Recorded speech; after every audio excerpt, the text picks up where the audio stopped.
Hey guys, in this video I'm going to be showing you how to download TikTok videos without the TikTok watermark.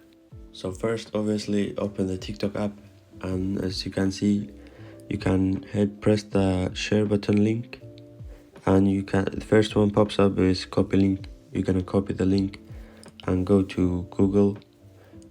You're going to Google Snaptik, as you can see I'm doing right here, and this website pops up. The link that you just copied from the TikTok video a few seconds ago, you just go and paste that here, and you just continue with the process. As you can see, you can press download, some ads come up as usually, and you can press download. And when you press the download, the video will be in this blue mark in the Safari bar, search bar, and you're going to open it. Now first it opens up in the Files app, but you can later save it on to whatever you like. As you can see, there's no watermark or TikTok logo.